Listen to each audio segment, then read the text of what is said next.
ప్రభునామానికే మహిమ కలుగును గాక. కూడి వచ్చిన మీ అందరికీ కర్మల ఆత్మీయ సహవాస సంఘ విశ్వాసులందరికీ మన ప్రభువును ఆయన ప్రియ కుమారుడునైన యేసుక్రీస్తు వారి శ్రేష్ఠమైన నామములో శుభములు మరియు అందరికీ వందనాలండి. యెషయా గ్రంథం 43వ అధ్యాయాన్ని మనం ధ్యానం చేసుకుంటున్నాం. యెషయా గ్రంథం 43వ అధ్యాయం. ఇందులో ముఖ్యాంశం ఏంటంటే ఇశ్రాయేలీలను బబులోను చెర నుండి విడిపించనన్న దేవుడు. ఇందులో మనం ప్రాముఖ్యంగా చూడవచ్చు. గత దినం వరకు 7 వచనాలు ధ్యానం చేసుకున్నాం. 8వ వచనం నుంచి మనం చూస్తే దేవుడు తన ప్రజలను సాక్షులుగా నియమించాడు. దేవుడు తన ప్రజలను ఆయనకు సాక్షులుగా ఉంచాడు. 8వ వచనాన్ని మనం చదివితే, కన్నులుండి అంధులైన వారిని, చెవులుండి బదిరులైన వారిని తీసుకొని రండి. సర్వజనులారా గుంపు కూడి రండి, జనములు కూర్చబడవలను. వారిలో ఎవరు ఇట్టి సంగతులు తెలియజేయుదురు? పూర్వకాలమున జరిగిన వాటిని ఎవరు మాకు వినిపించుదురు? తాము నిర్దోషులమని తీర్పు పొందినట్లు తమ సాక్షులను తేవలను లేదా విని సత్యమని ఒప్పుకొనవలను. మీరు తెలుసుకొని నన్ను నమ్మి నేనే ఆయననని గ్రహించినట్లు మీరును నేను ఏర్పరచుకున్న నా సేవకుడును నాకు సాక్షులు. నాకు ముందుగా ఏ దేవుడును నిర్మింపబడలేదు, నా తర్వాత ఏ దేవుడును ఉండడు. నేనే యెహోవాను, నేను తప్ప వేరొక రక్షకుడు లేడు. ప్రకటించిన వాడును నేనే, రక్షించిన వాడును నేనే, దానిని చేసిన వాడును నేనే. ఏ అన్య దేవతయు మీలో నుండి ఉండలేదు. నేనే దేవుడును, మీరే నాకు సాక్షులు. ఇదే యెహోవా వాక్కు. దేవుని ప్రజలు దేవుని గూర్చినటువంటి సాక్షులు అన్నమాట. ఇక్కడ కన్నులుండి అంధులైన వారిని, చెవులుండి బెదిరులైన వారిని తీసుకొని రండి. ఎవరు వీళ్ళు? ఇశ్రాయేలీయుల జనాంగము, అలాగే అన్య జనాంగం, సర్వజనులు అన్నమాట. కన్నులుండి అంధులైన వారు. కన్నులు ఉన్నాయి. ఈ కన్నులు భౌతికమైన వాటిని, దృశ్యమైన వాటిని చూస్తున్నాయి. కానీ ఈ దృశ్యమైన వాటిని కలగజేసినటువంటి అదృశ్యుడైన దేవుణ్ణి, ఆయన నివసిస్తున్న పరలోకాన్ని, ఆయన నిర్మించిన శిక్షాస్థలాన్ని ఎవరు చూడలేనటువంటి గుడ్డితనంలో ఉన్నారు. కళ్ళు ఉన్నాయి, భౌతికమైన వాటిని చూస్తున్నారు. కానీ దాన్ని నిర్మించిన వాడెవరు, సృష్టించిన వాడెవరు, కలగజేసిన వాడెవరు అనే సత్యాన్ని చాలామంది ఎరుగనటువంటి గుడ్డితనం. అందరూ టోటల్గా లోకంలో ఉన్న మానవులందరూ కూడా కన్నులుండి కూడా అంధులే, చెవులుండి కూడా బదిరులే. చెవులు ఉన్నాయి, కానీ ప్రభువును గూర్చి, సత్యాన్ని గూర్చి మాట్లాడితే వాళ్ళు మాకొద్దు, మేము వినం, మాకు అవసరం లేదు, మా దేవుడు మాకున్నారు అని సృష్టికర్త అయినటువంటి దేవుణ్ణి విస్మరించేటువంటి, ఆయనను గూర్చి విననటువంటి చెవులు కలవారు. ఆయన అంటున్నారు, గుంపు కూడా రండి. ఎవడు ఇట్టి సంగతులు మీకు తెలియజేస్తాడు? పూర్వకాలమున జరిగిన వాటిని ఎవరు మాకు వినిపించుదురు? పూర్వకాలం నుంచి జరిగిన వాటిని ఎవరు చెప్తారు? పూర్వకాలం నుంచి ఉన్నవారు మాత్రమే చెప్పగలరు. మరి పూర్వం నుండి ఉన్నవాడు ఎవరు? దేవుడని యెహోవా. మేము పాపులం కాదు, మేము నిర్దోషులం. వాళ్ళు నిర్దోషులు అవ్వాలంటే వాళ్ళకి సాక్షులు కావాలి. 2-3 సాక్షులు ఉంటే తప్ప నిర్దోషులు కాలేరు. సాక్షులను తేవాలి. మరి సాక్షులను తేగలరా? వీళ్ళు తేలేరు. కాబట్టి ఏం చేయాలి? ఆయన చెప్పింది విన్నది, ఆయన చెప్పింది విని సత్యమని ఒప్పుకోవాలి. అందువల్ల మీరే నాకు సాక్షులు. ఆయన అంటారు, నాకు ముందుగా ఏ దేవుడును నిర్మింపబడలేదు, నా తర్వాత ఎవడు ఉండడు. నేనే యెహోవాను, నేను తప్ప వేరొక రక్షకుడు లేడు. ప్రకటించిన వాడును నేనే, రక్షించేవాడును నేనే, గ్రహింపచేసేవాడును నేనే. ఏ అన్య దేవత కూడా మీలో నుండి ఉండలేదు. నేనే దేవుడును, మీరే నాకు సాక్షులు. ఇదే యెహోవా వాక్కు అంటున్నాడు. కాబట్టి భవిష్యత్తుని గురించి కానీ, గతంలో జరిగినటువంటి విషయాల గురించి కానీ, రాబోయే కాలంలో జరగబోయే వాటి గురించి కానీ ఎవరూ చెప్పలేరు. కానీ దేవుడు చెప్పగలడు. ఎందుకంటే అన్నిటికంటే ముందున్నాడు. ఇవి అంతమైపోయిన ఆయన ఉంటాడు. ఆయన ఎప్పటి నుంచి ఉన్నాడు తెలియదు. అనాది కాలం నుంచి ఆయన ఉన్నాడు. ఆయన సృష్టించబడలేదు. ఆయన తను తాను సృష్టించుకోలేదు, నిర్మించుకోలేదు. తనంతట తానుగా ఆయన ఉన్నాడు. తన స్వశక్తి మీద ఆయన ఆధారపడతాడు. ఆయన సృష్టించబడలేదు, కలుగజేయబడలేదు, నిర్మించబడలేదు. తను పుట్టలేదు. ఆయన దేవుడు, తనకు తానుగా ఉన్నవాడు, తన స్వశక్తి మీద ఆధారపడి, ఎవరి మీద దేని మీద ఆధారపడినవాడు. సమస్తాన్ని ప్రారంభించినవాడు ఆయనే. సమస్తానికంటే ముందున్నవాడు ఆయనే. ఈ కంటికి కనబడేటువంటి దృశ్యలోకం కానీ, కంటికి కనబడని అదృశ్యలోకం కానీ, ఇవన్నీ కలగజేసినవాడు ఆయనే. మరి కలగజేసినవాడు, పూర్వం నుంచి ఉన్నవాడు మాత్రమే అన్ని సంగతులు చెప్పగలడు. భవిష్యత్తులో కూడా ఆయన ఒక్కడే ఉండబోతున్నాడు కాబట్టి ఆయన మాత్రమే చెప్పగలడు. ఇంకెవరు చెప్పలేరు. కాబట్టి ఎవరు చెప్పారు మీకు అంటున్నాడు ఆయన. ప్రకటించిన వాడును నేనే, రక్షించేవాడును నేనే, దాన్ని గ్రహింపజేసేవాడిని కూడా నేనే అంటున్నాడు. కాబట్టి దేవుడు భవిష్యత్తును గురించి తెలియపరుస్తున్నాడు. జరగబోయే సంభవాలు తన వశంలో ఉంచుకోగల దేవుడు. ఆయన ఏకైక దేవుడు. ఆయన తప్ప వేరొక దేవుడు లేడు. ఆయన మాత్రమే దేవుడు. ఆయన మాత్రమే దేవుడు. అందుకంటున్నాడు, నేనే దేవుడు కాబట్టి మీరు నాకు సాక్షులు. మీరే నాకు సాక్షులు అంటున్నాడు. కాబట్టి మనం ప్రభువును గూర్చి సాక్ష్యం ఇవ్వాలి. ఆయన అనాది కాలం నుంచి ఉన్నవాడు. గతించిన నిత్యత్వంలో ఆయన ఉన్నాడు. జరగబోయే నిత్య భవిష్యత్తులో కూడా ఆయనే ఉంటాడు. ఆయనే సమస్తాన్ని ప్రారంభించినవాడు. కాబట్టి ఆయనను గూర్చినటువంటి సత్యాన్ని,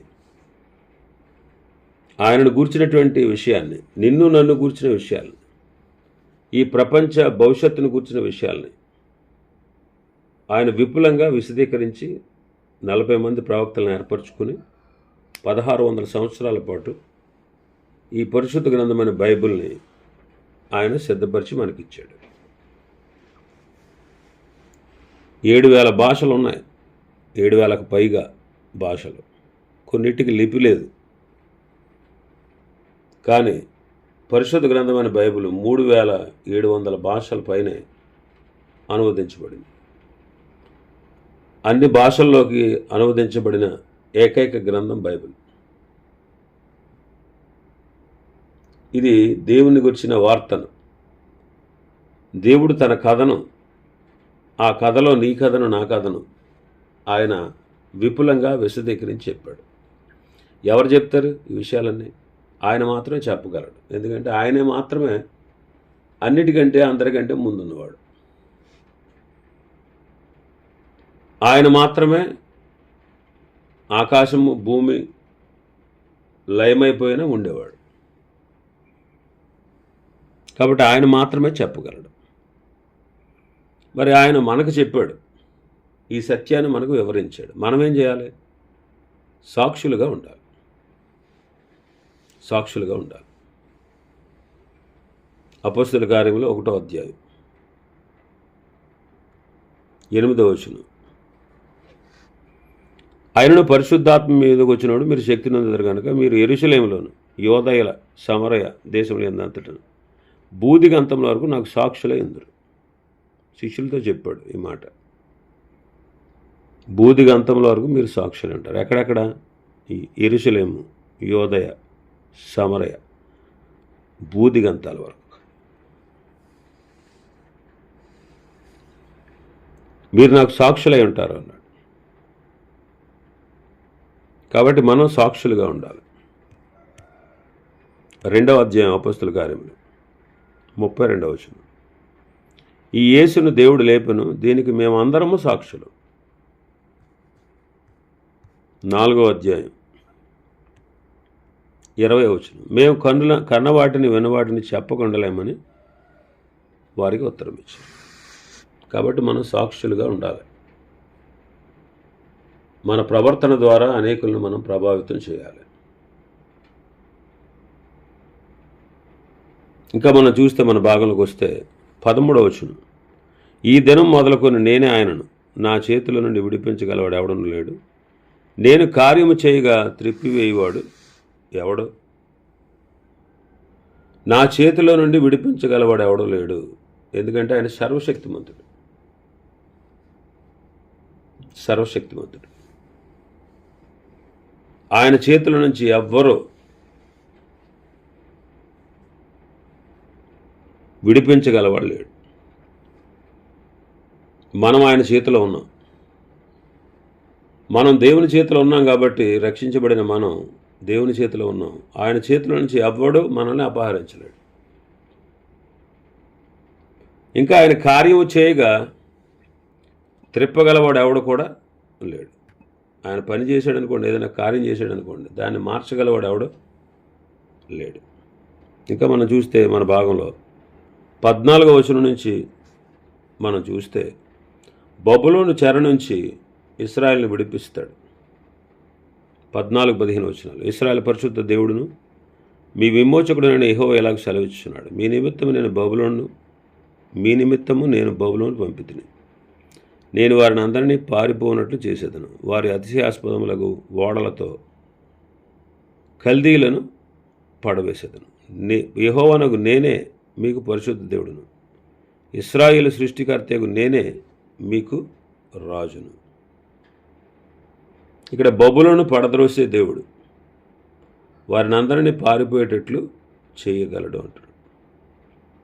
దేవుడు పరిశుద్ధుడు. ఆయనే సృష్టికర్త, ఆయనే రాజు. కాబట్టి బబులోనుకు పంపింది ఆయనే. ఎవరిని? ఇశ్రాయేలుని. మీ నిమిత్తము నేను బబులోను పంపితిని, మీ కొరకే. శేషించబడిన వారు బుద్ధి తెచ్చుకుని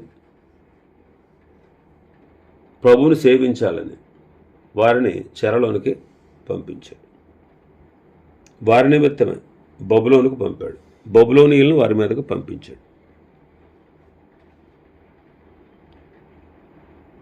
అయితే ఇప్పుడు వారందరినీ పారిపోయేటట్లు చేస్తాను, వారి అతిశయాస్పదాన్ని పడేస్తాను అంటాడు. ఇంకా మనం చూస్తే మన భాగంలో 16-17 వచనాల్లో సముద్రములో త్రోవ కలుగజేయవాడను, ఒడిగల జలములలో మార్గము కలుగజేయవాడను, రథమును గుర్రమును సేనను శూరులను నడిపించేవాడను యెహోవా ఇలాగ సెలవిచ్చున్నాడు. వారందరూ ఏకముగా పండుకొని లేవలేక ఉందరు, వారు లయమై జనపనార వలె ఆరిపోయారు. ఇక్కడ దేవుడు శత్రువులను నిర్మూలన చేయడం చెబుతా ఉన్నాడు. సముద్రంలో త్రోవ కలగజేస్తాడు,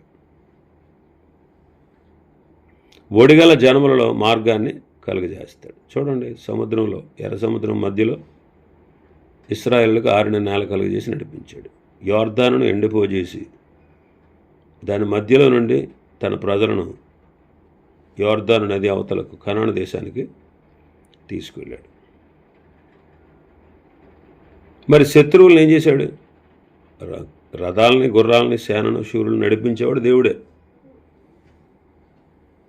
వాళ్ళందరూ ఏమయ్యారంటే పండుకొని లేవక ఇందురు. వారు లయమైపోయి జనపనార వల్లే ఆరిపోయారు అంటారు. ఐగుప్తులు నిర్మూలన చేశాడు. నిర్గమాకాండం 14 అధ్యాయం మనం చూస్తాం. అలాగే ఇశ్రాయేల్ శత్రువులు కూడా నిర్మూలన చేసేటువంటి దేవుడు. ఈనాడు మన శత్రువులు ఎవరు? అపవాది.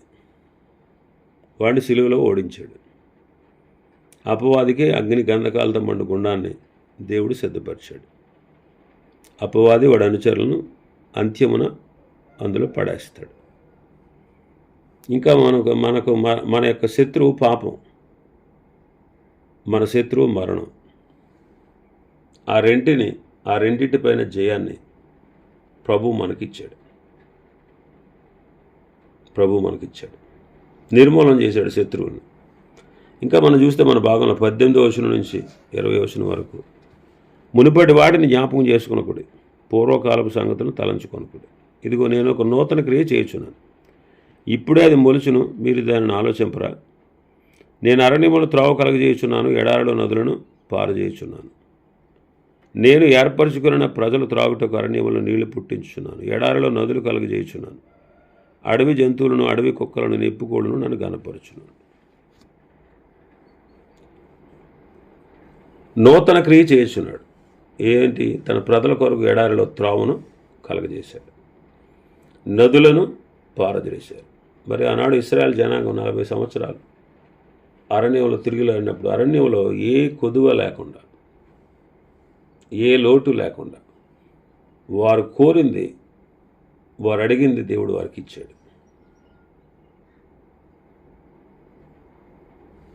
వారు కోరినది దేవుడు వారికి ఇచ్చాడు.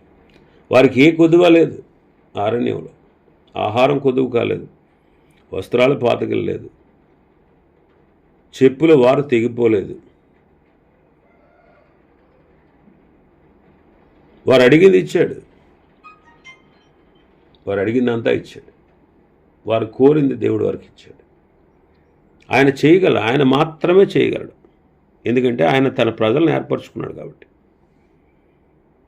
ఇంకా మనం చూస్తే 21వ వచనంలో, నా నిమిత్తము నేను నిర్మించిన జనులు నా స్తోత్రమును ప్రచురము చేయుదురు. నా నిమిత్తము నేను నిర్మించిన జనులు నా స్తోత్రమును ప్రచురం చేయాలి. అంటే జనులు దేవునికి ఈ స్తోత్రం ప్రచురం చేయాలి. ఇశ్రాయేలీలు వారి ఎడల దేవుడు చేసిన గొప్ప కార్యాలను బట్టి వారు దేవుని స్తుతించాలి. మనం 7 వచనాల వరకు చదువుకున్నాం కదా.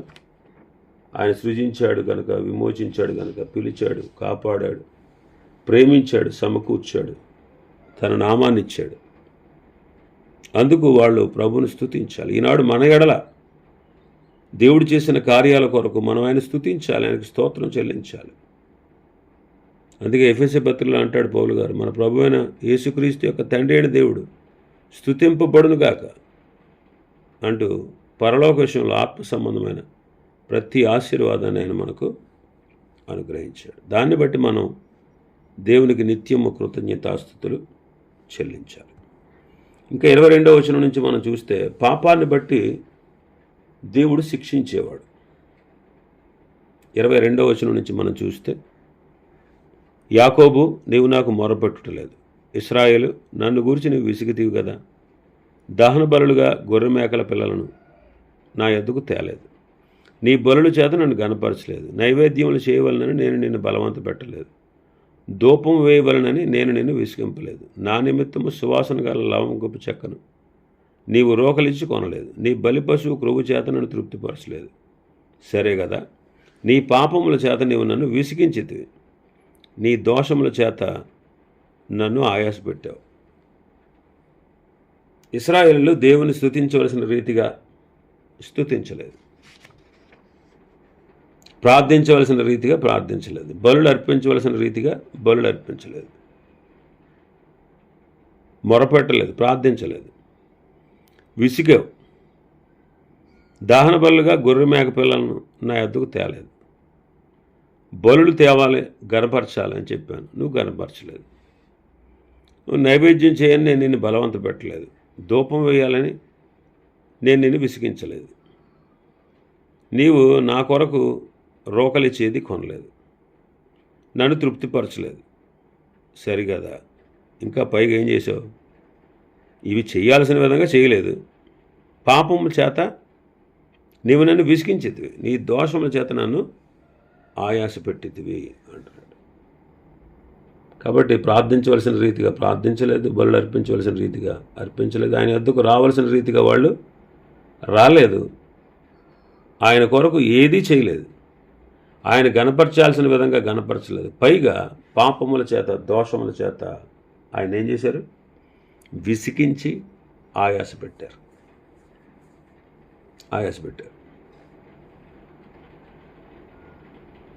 యేసుక్రీస్తు ప్రభు శిష్యులు కూడా అనేకులు ఆయనకి ఇవ్వాల్సిన ఘనతను ఆయనకి ఇవ్వలేదు. అందుకే 70 మంది శిష్యులను ఏర్పరిచాడు, 12 మంది శిష్యులను ఏర్పరిచాడు. 70 మంది వెళ్ళిపోయారు వెనక్కి, 11 మందే ఆయన పూర్తిగా వెంబడించారు. ఒకడు అందులో సైతాను. మరి మనం దేవుని గణపరచవలసిన విధంగా గణపరుస్తున్నామా లేదా? ఇక్కడ అంటాడు, నీ పాపముల చేత నీవు నన్ను విసిగించావంటున్నాడు.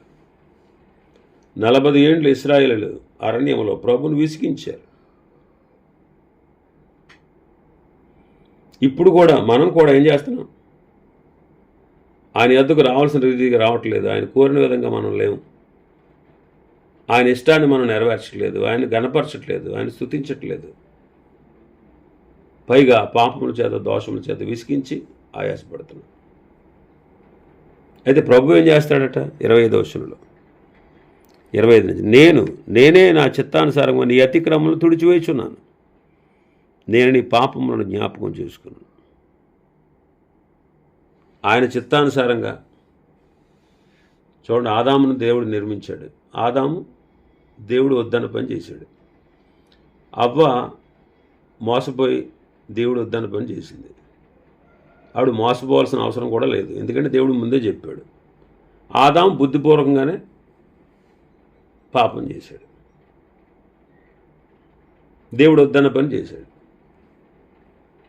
అన్నీ కలగజేసి అతను సృష్టించి అతనికి భార్యనిచ్చి అతనికి ఒక అందమైన తోటను సిద్ధపరిచి అందులో ఉండి సేద్యం చేసుకుని చక్కగా నాతో పాటు ఉన్నాడు, నా మీద ఆధారపడని ప్రభు చెబితే సైతాను మాట విని వాళ్ళు ఏం చేశారు? దేవుడు మాకు అక్కర్లేదు, మా అంతటా మేము బ్రతుకుతా ఉన్నాం. అది పాపం. దానివల్ల ఏమన్నాడు ప్రభు? నిశ్చయముగా నువ్వు చేస్తావు అన్నాడు. ఆత్మీయ మరణం, భౌతిక మరణం, రెండవ మరణం అలాగ మానవుడికి కలిగింది. ఆ మానవుడిని అలా వదిలేస్తే అతను పుట్టబోయేటువంటి అతని సంతతి, అతని ద్వారా వచ్చినటువంటి ఈనాడు ఉన్నటువంటి మనం అందరం కూడా నరకపాత్రులమే. కానీ దేవుడే కృప చూపించి కృప ద్వారా ఆయన ఇష్టానుసారంగా ఆయన చిత్త ప్రకారంగా మానవులు క్షమించాలని, వారి పాపాన్ని పరిహరించాలని వారికి ఒక మార్గాన్ని దేవుడు ఏర్పాటు చేసి ఆ మార్గం గుండా ప్రభువైన యేసుక్రీస్తుని పంపి క్రీస్తునందు విశ్వాసం ఉంచిన ప్రతి వారిని తన దగ్గరకు చేర్చుకుని తన బిడ్డలుగా ఆయన అంగీకరించి ఆయనే తన చిత్తానుసారంగా మన అతిక్రమాలు తుడిచివేశాడు. ఆయనే చేశాడు. మనల్ని అంగీకరించేది మన క్రియలు కాదు, మన క్రియల వలన మనల్ని దేవుడు అంగీకరించాడు. ఆయన తన ఇష్టానుసారంగా తన చిత్తానుసారంగా తాను కోరిన విధంగా మన అతిక్రమంలో పరిహరించాడు. అదే ఆయన కృప. కాబట్టి ఆయనే తన చిత్తానుసారంగా మన అతిక్రమాలు తుడిచివేస్తున్నాడు. మన పాపాలకి ఎన్నడూ జ్ఞాపకం చేసుకోడు. ఎందుకంటే ఆయన కృప గలవాడు, పాపాలు తుడిచివేసేవాడు, పాపములు క్షమించేవాడు. పాపములు క్షమించుటకు మనుష్య కుమారుడైనటువంటి యేసుక్రీస్తు వారికి భూమి మీద అధికారం ఉంది అని మార్కు సువార్తలో 2వ అధ్యాయం మనం చదువుతాం. మన పాపాలను జ్ఞాపకం చేసుకొని దేవుడు ఒకసారి క్షమించాడంటే ఇక ఎన్నడూ వాటిని జ్ఞాపకం చేసుకోడు. అంతటి కృప కలిగినటువంటి వాడు. అందుకే మన అతిక్రమాలు తుడిచివేశాడు. ఇంకా మనం చూస్తే 26వ వచనం నుంచి, నాకు జ్ఞాపకం చేయము, మనము కూడి వాదింతము, నీవు నీతిమంతుడిగా తీర్చబడినట్లు నీ వ్యాజ్యమును వివరించుము. నీ మూలపితరుడు పాపం చేసినవాడు, నీ మధ్యవర్తులు నీ మీద తిరుగుబాటు చేసిన వారే. కావున నేను ప్రతిష్ఠితులకు నా ప్రధానులను అపవిత్ర పరిస్థితిని యాకోబును శపించి తిని ఇశ్రాయేలును దూషణ పాలు చేసి తిని. దేవుడు ఇశ్రాయేలును న్యాయస్థానంలోకి తీసుకొచ్చి ముద్దాయిగా పిలుస్తూ ఆయన వాదిస్తూ ఉన్నాడు. నీవు నీతిమంతుడిగా తీర్చబడినట్లు నీ వ్యాజ్యం వినిపించు అంటున్నాడు. నీ మూలపితరుడు కూడా పాపం చేశాడు. ఎవరు మూలపితరుడు? ఆదాము పాపం చేశాడు. నీ మధ్యవర్తులు కూడా నా మీద తిరుగుబాటు చేసిన వాళ్ళే. మధ్యవర్తులు, నాయకులు అందరూ కూడా, ప్రధానులు పాపం చేశారు. అందువల్ల నేను ఏం చేశాను? శపించాను. ఇశ్రాయేలును దూషణ పాలు చేశాను. కాబట్టి ఇశ్రాయేలీలు బుద్ధిపూర్వకంగా వారు చేసిన పాపాన్ని బట్టి వారిని శిక్షించి వారిని చెరలోకి పంపించి వారికి ఆ శిక్ష ఎందుకంటే వారు నశించిపోవాలని కాదు, వాడిని గుణపరచాలని, వాళ్ళని సరిచేయాలి. ఇవి ఈ అధ్యాయంలో ఉన్నటువంటి విషయాలు. ప్రభు చిత్తమైతే రేపటి దినం మరొక అధ్యాయాన్ని ధ్యానం చేసుకుందాం. దేవుడి వర్తమాన వాక్యాన్ని మన వినికిడిలో ఆశీర్వదించును గాక. ఆమేన్.